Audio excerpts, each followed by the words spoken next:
David Taub here, coming to you from nextlevelguitar.com. Hope all is well. What's up, good people? And today I want to talk to you a little bit about picking. And I have a couple of tips for you. I've been getting a lot of questions about holding the pick and about technique with the pick. And I want to show you a couple of things, two basically things that really make a difference with your picking. One has to do with the motion of the wrist, and the other one is how you hold the pick in relation to the strings.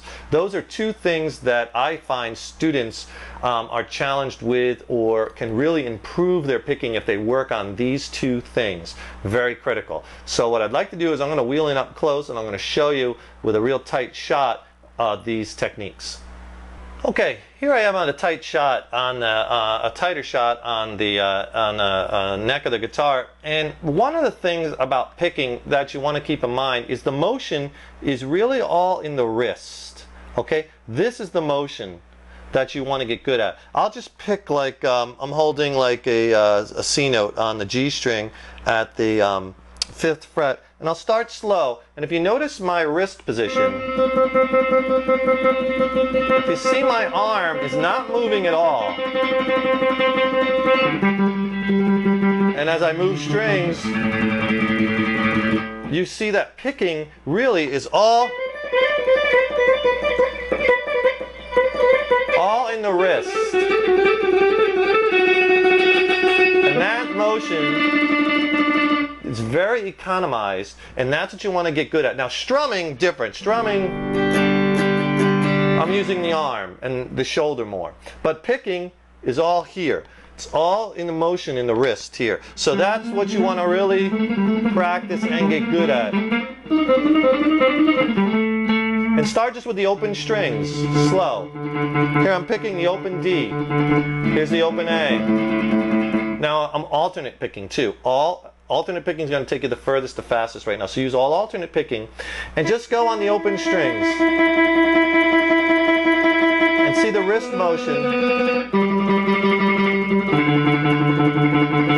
That's what you want to get good at. And if you watch videos of the best pickers, guy like Al Di Meola, I think he's one of the best and one of my favorites. Watch his wrist. You will never see him move out of that wrist position. Okay, so practice that on the open strings, and then practice that with your finger exercises. And if you don't know any, we have tons of them at our website, nextlevelguitar.com. The other thing that you want to do with the pick, remember, wrist motion and all alternate picking at first, up and down, and just practice on that open strings, all right? Now, the other thing you want to do is the relationship to where the string is hitting the pick, okay? I like to angle the pick slightly to the strings, okay?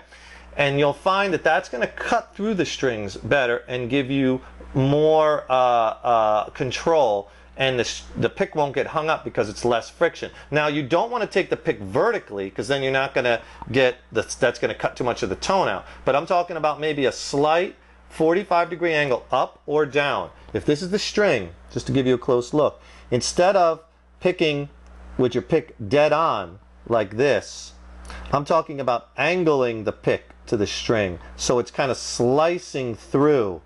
Now you could angle it this way or this way, okay, either way, but I'm talking having that maybe 45-degree angle, not straight on, but angle the pick to the string, and you will see that really cuts through.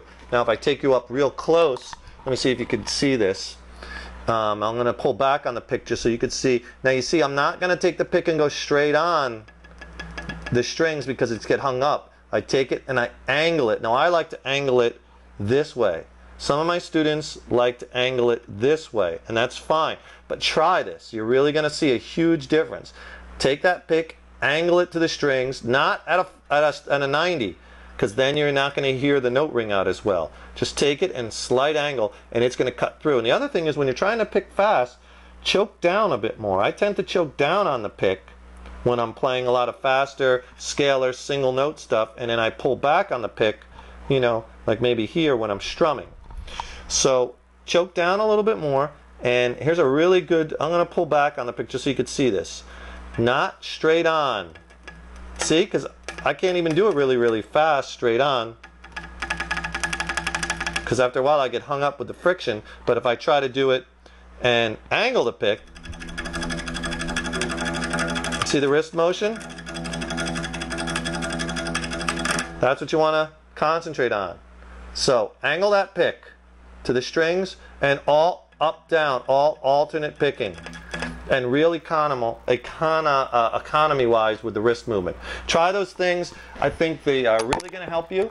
And visit our website, nextlevelguitar.com, to study this more in depth. We have lessons on picking, finger exercises, because you want to incorporate finger exercises into your practice regimen. We have all kinds at our website, nextlevelguitar.com. If you're watching this on YouTube, be sure to hit the orange subscribe button, subscribe to our videos, and sign up for our newsletter if you want.